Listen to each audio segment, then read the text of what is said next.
देखिए हमने कल की वीडियो क्लास बेटा हमने पढ़ी थी और कोई भी बच्चा हमें बताएगा एक बार लास्ट टाइम हम कहाँ तक पहुंच गए थे। Properties of EM. प्लीज कर रहे हैं। थैंक यू बेटा। हम पढ़ रहे थे प्रॉपर्टीज ऑफ इलेक्ट्रोमैग्नेटिक वेव्स और शायद हमने 7 या 8 प्रॉपर्टीज हमने पढ़ ली थी। 8 कर ली थी सर। 8 कर ली सर। तो एक बार मैं आपका बेसिक आइडिया रिवाइज करना चाहूँगा।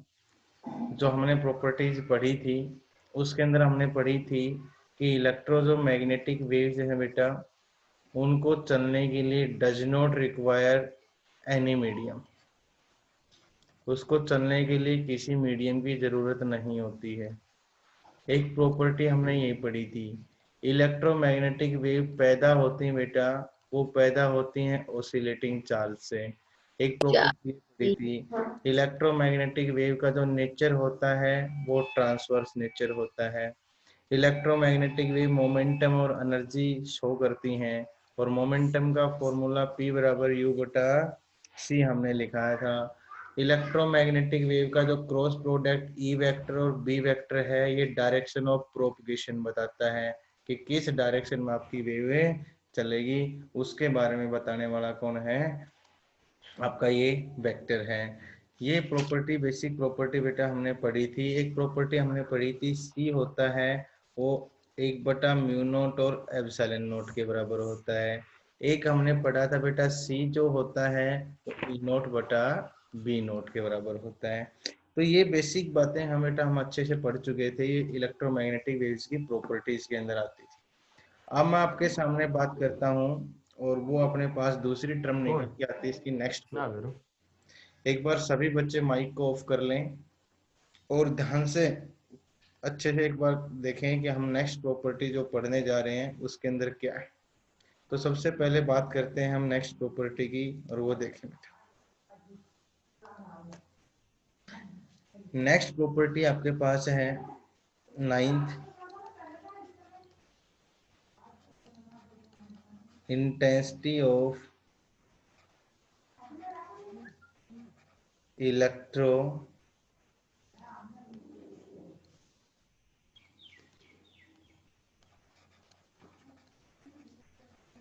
मैग्नेटिक इलेक्ट्रोमैग्नेटिक वेव्स की इंटेंसिटी के बारे में, जिसको डिनोट करते हैं हम आई से। क्या होता है पहले तो मैं इसकी डेफिनेशन भी लिखवा सकता हूँ। इट में बी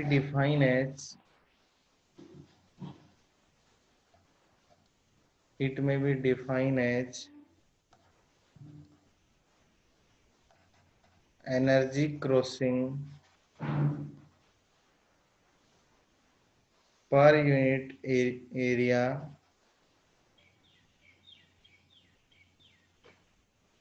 पर second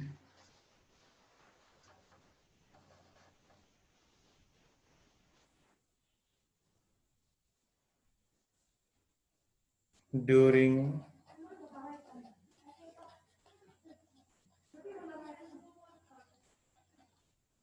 propagation of electromagnetic waves. देखो इलेक्ट्रोमैग्नेटिक वेव्स की इंटेंसिटी के बारे में हम बात करें तो क्या होती है, एक बार सभी बच्चे ध्यान से देखेंगे।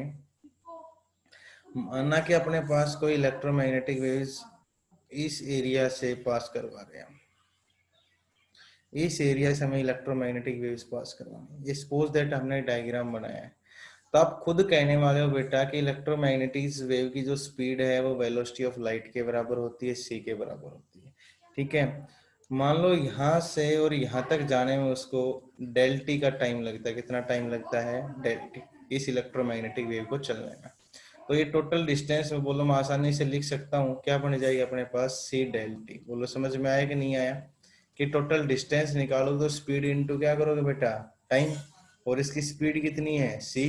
और कितने टाइम में क्रॉस कर रही है यहाँ से लेकर यहाँ तक? बोलो डेल टी टाइम में। तो इसकी स्पीड कितनी हो जाएगी? c del T. बोलो कर लेंगे यहाँ तक। अब अगर हम बात करें इसका एरिया है पर यूनिट, हमने एरिया माने एरिया क्रॉस सेक्शन, वो कितना ले लिया हमने? a। तो इसका इंटेंसिटी का फॉर्मूला हमने क्या पढ़ा है? It may be define as energy crossing per unit area per second during propagation of electromagnetic waves.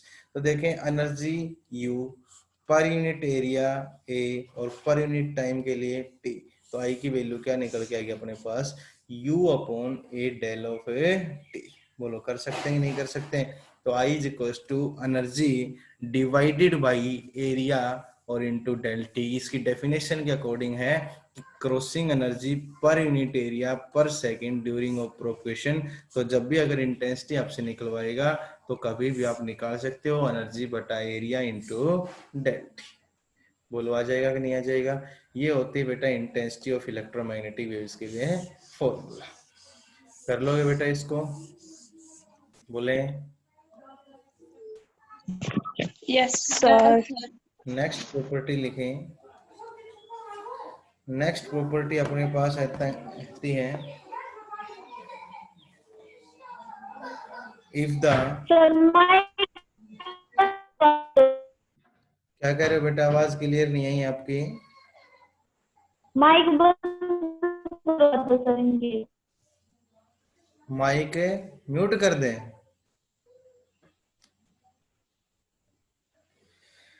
एक बार नेक्स्ट प्रॉपर्टी देखें बेटा, और नेक्स्ट प्रॉपर्टी के अंदर आपके पास क्या निकल के आता है,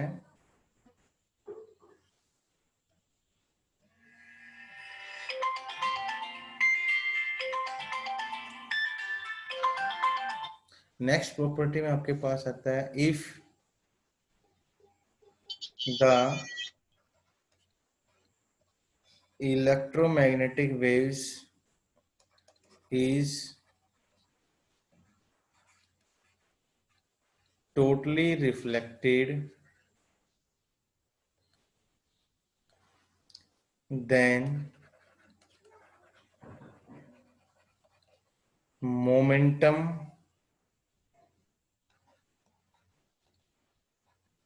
delivered to surface is 2u upon c, 2u upon में c। देखो बहुत इंपॉर्टेंट है ये प्रॉपर्टी, सबसे ज्यादा इंपॉर्टेंट है, क्वेश्चन बनता है। तो इसमें कहता है कि अपने पास मान लो कोई सरफेस, ठीक है, ये दीवार लगा लिया हमने, कोई सरफेस है और इसके ऊपर एक इलेक्ट्रोमैग्नेटिक वेव चल रही है, ऐसे जा रही है इसकी तरफ इलेक्ट्रोमैग्नेटिक वेव्स। जब ये इसके ऊपर टकराएगी जाके, तो आपने एक बात पढ़ी थी, कोई भी इलेक्ट्रोमैग्नेटिक वेव चलती है, वेव चलती है तो एनर्जी और मोमेंटम ट्रांसफर होते हैं। और कल मैंने आपको एक बात पढ़ाई थी कि बताओ कि इलेक्ट्रोमैग्नेटिक वेव्स का जो मोमेंटम होता है बेटा वो क्या होता है, बोले बेटा क्या होता है। लीनियर। पी की वैल्यू बताओ क्या लिखवाई थी आपको, U/C। U/c। कि मोमेंटम ऑफ इलेक्ट्रोमैग्नेटिक वेव्स की बात करें तो मोमेंटम ऑफ इलेक्ट्रोमैग्नेटिक वेव्स क्या होता है, U/c। अब बेटा ये यहाँ पे टकराएगी, टकरा के इसके क्रॉस तो कर नहीं सकती, तो ये वापिस आएगी। बोलो क्या आएगी, वापिस। तो पहले मोमेंटम P, अब टकराने के बाद भी इसका मोमेंटम क्या रहेगा, P। वापिस आएगी अपोजिट डायरेक्शन में, तो अपोजिट डायरेक्शन के लिए क्या लगाएंगे, माइनस। क्या लगाएंगे, माइनस। तो टोटल मोमेंटम कितना चेंज होगा, देखो P माइनस चेंज के लिए और माइनस इसके साथ, बोलो कितना हो जाएगा, 2p। और p की वैल्यू क्या होती है, U/c। तो ये क्या कहा इसने, अगर कोई भी इलेक्ट्रोमैग्नेटिक वेव टोटली रिफ्लेक्ट करती है तो रिफ्लेक्ट कब करेगी, जब किसी सरफेस से टकराएगी। सरफेस से टकराने के बाद अपोजिट डायरेक्शन में मूव करेगी। इसके लिए हमने डायरेक्शन चेंज होगी, वेक्टर कैसी ना, मोमेंटम कैसी क्वांटिटी है, वेक्टर। तो इसके साथ क्या लगाया है हमने, माइनस। और कितना चेंज हुआ मोमेंटम, तो एक चेंज के लिए क्या लगाओगे, माइनस। तो या तो आंसर आप क्या लिख सकते हो, 2p, या इसका आंसर क्या आ जाएगा, 2u/c। तो दूसरी फॉर्म में हम इसका आंसर क्या निकाल सकते हैं बेटा, 2u/c। बोलो आ जाएगा, कर लेंगे बेटा। Yes, sir. Raise your hands. रुक जाओ। लिख लें बेटा जल्दी से, और माइक को ऑफ रखें प्लीज, सभी बच्चे माइक जरूर ऑफ रखें अपना।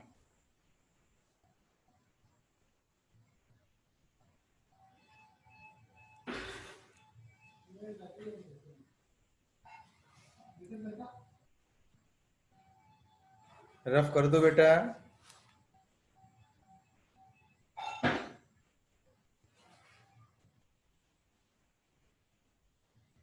देखिए कर दो sir.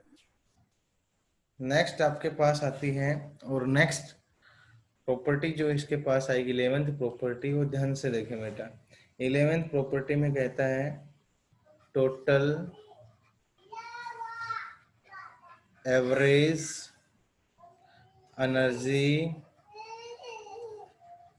Density of electromagnetic wave is, तो वो होती है यू ए वी के डिनोट कर लेते हैं टोटल एवरेज एनर्जी डेंसिटी से। ठीक है, इस फॉर्म में छोटे यू से हम इसको डिनोट कर लेते हैं बेटा इसे।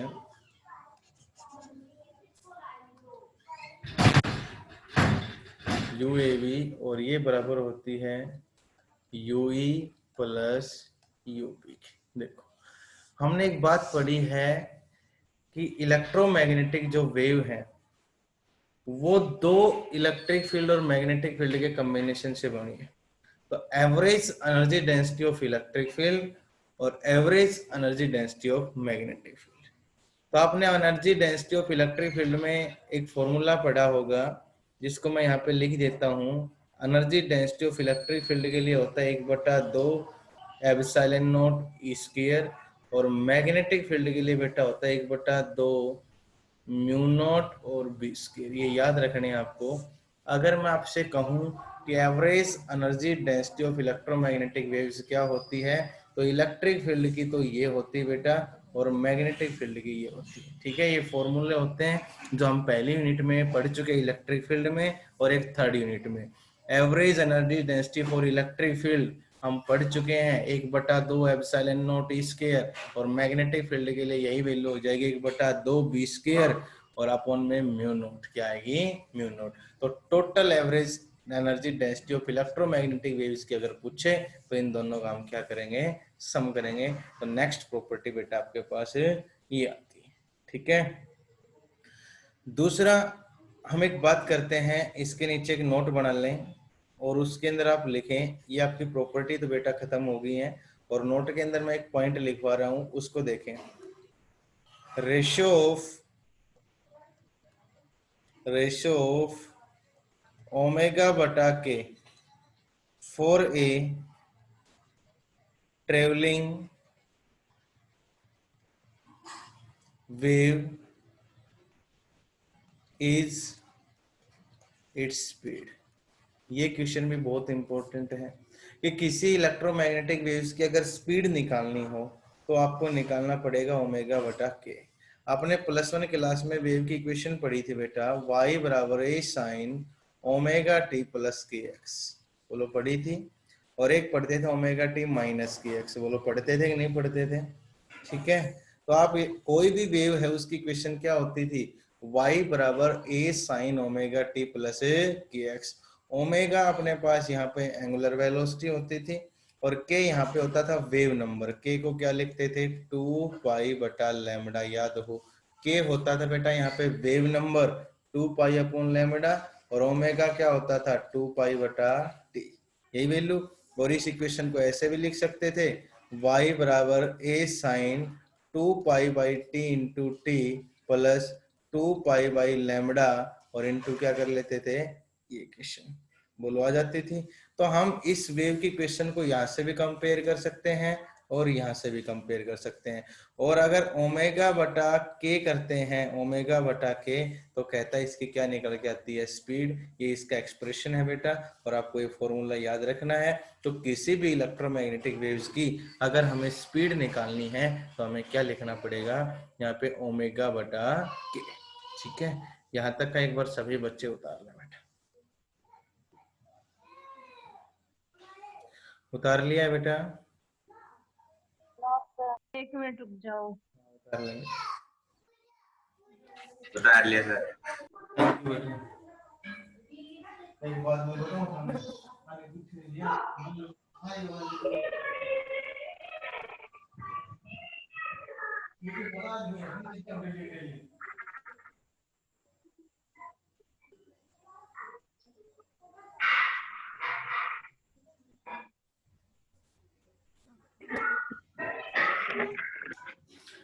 नेक्स्ट देखिए बेटा,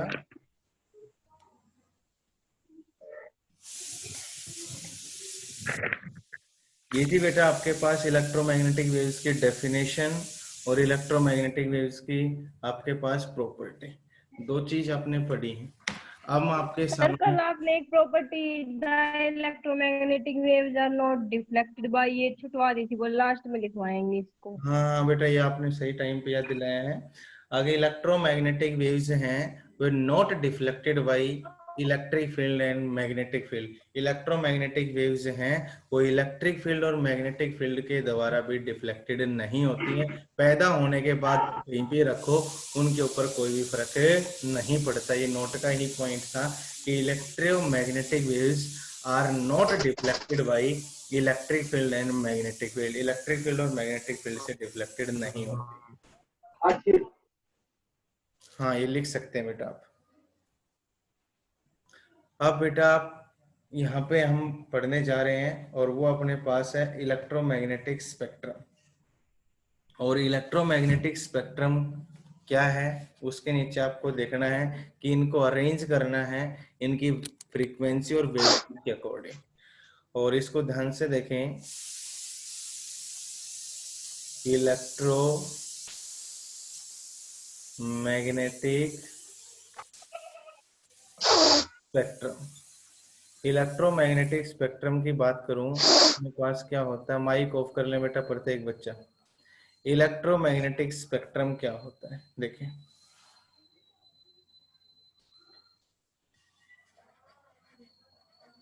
orderly distribution of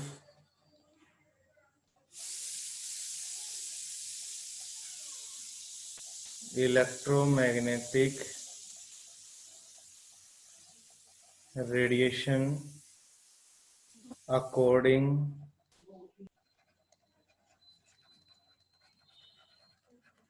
to their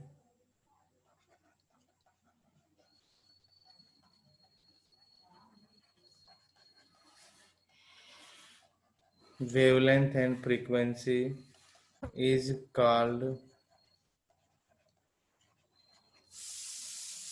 electromagnetic spectrum.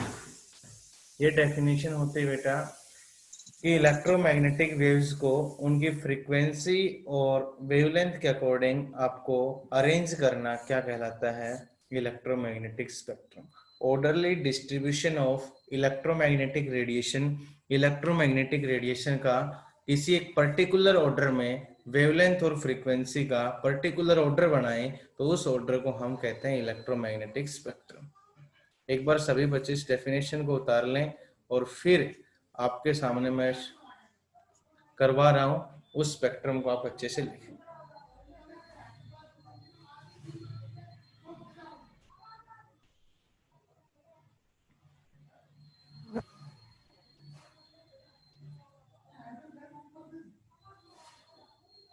उतार लिया बेटा? Yes sir. देखें बेटा,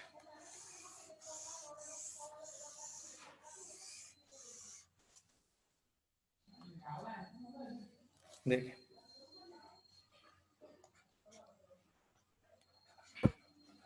यहाँ पे लिखे आप बेटा टाइप, यहाँ लिखे बेटा वेवलेंथ, यहाँ लिखे बेटा फ्रीक्वेंसी।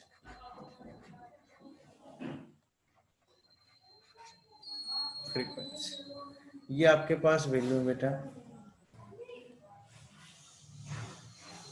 सबसे पहले आपके पास ऑर्डर में लिखना है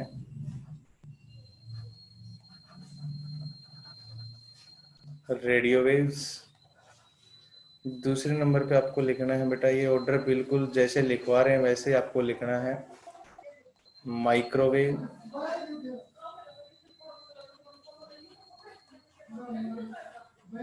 इंफ्रारेड। चौथा है आपके पास visible.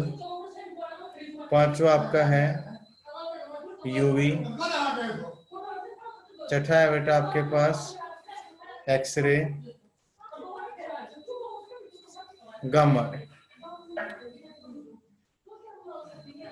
Radio, micro, infrared, visible light, UV ray, X ray और गामा रे। ये आपके पास 7 वेव्स होती हैं, 7 रेडिएशन होती है, electromagnetic radiation. Radio, micro, infra, visible, UV, X ray और गामा रे। ठीक है, ये आपके पास 7 जो हैं, ये आपके पास 7 इलेक्ट्रोमैग्नेटिक वेव्स होती हैं। अब मेरी बात ध्यान से सुनना, अगर आप ऊपर से नीचे आ रहे हैं, ऊपर से नीचे आ रहे हैं, तो याद रखना आपकी जो फ्रीक्वेंसी है बेटा वो इंक्रीज करेगी और आपकी जो वेवलेंथ है वो डिक्रीज करेगी। अब इसका मतलब क्या हुआ कि सबसे ज्यादा फ्रीक्वेंसी किसकी होनी चाहिए? तो सबसे ज्यादा फ्रीक्वेंसी अकॉर्डिंग टू सिचुएशन किसकी होनी चाहिए बेटा? गामा। ठीक है, अगर आप इस सीक्वेंस में ऊपर से नीचे आएंगे तो फ्रीक्वेंसी इंक्रीज करेगी और वेवलेंथ डिक्रीज करेगी। क्यों? क्योंकि फ्रीक्वेंसी आपने पढ़ा होगा सी बटा क्या होती है? लैम्बडा। ठीक है, अगर एक चीज बढ़ेगी तो ये क्या होगी बेटा? घटेगी, इनवर्सली प्रोपोर्शनल। तो याद रखना कि अगर आप ऊपर से नीचे आ रहे हैं तो फ्रीक्वेंसी बढ़ेगी और आपके पास वेवलेंथ घटेगी।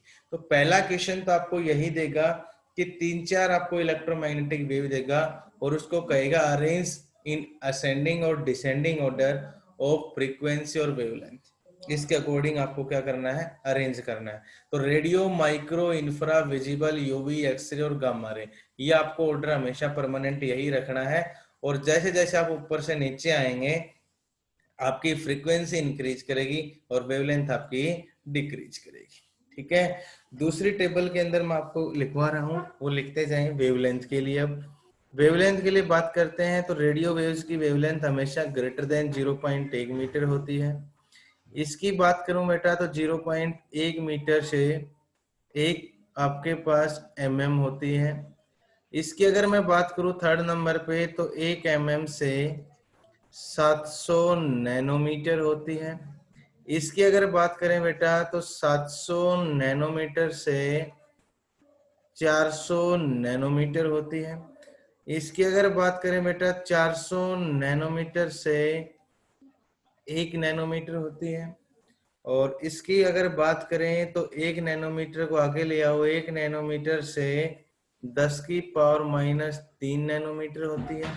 और इसकी बात करें तो लेस देन 10 की पावर माइनस 3 नैनोमीटर होती है। एक बार ये आपके पास वेवलेंथ टेबल होती है इन सभी के लिए। मैं इसी के साथ फ्रीक्वेंसी और लिख देता हूँ, फिर दोनों को हम साथ डिस्कस करेंगे।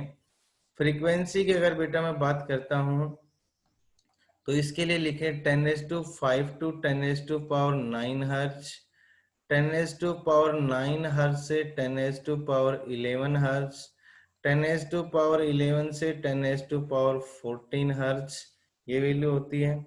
इसके बाद 4 गुना 10⁻14 से 8 गुना 10⁻14 हर्ट्ज। फिर इसके बाद लिखे 10⁻14 से 10⁻17 हर्ट्ज और 10⁻17 से 10⁻20 हर्ट्ज। और यहाँ पे लिख देते हैं 10⁻18 से 10⁻22 हर्ट्ज। एक बार सभी बच्चे इस टेबल को जरूर उतार ले बेटा, यही आपके 2 मार्क्स सबसे इम्पोर्टेंट है। ठीक है, ये टेबल है, ये आपके पास सबसे इम्पोर्टेंट, तो प्रत्येक बच्चा इस टेबल को उतार ले। टाइप कौन सी रेडियो वेव्स हैं, ना कौन सी वेव्स हैं, फिर वेवलेंथ और फिर फ्रीक्वेंसी।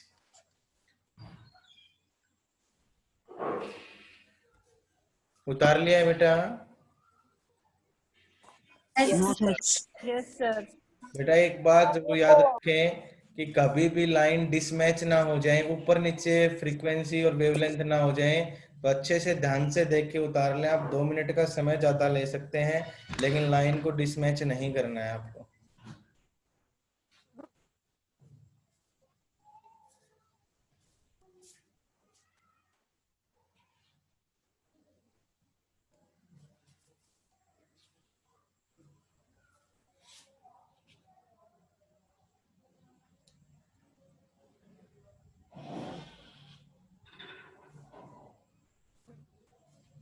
देखें बेटा, शायद उतार लिया होगा सभी बच्चों ने।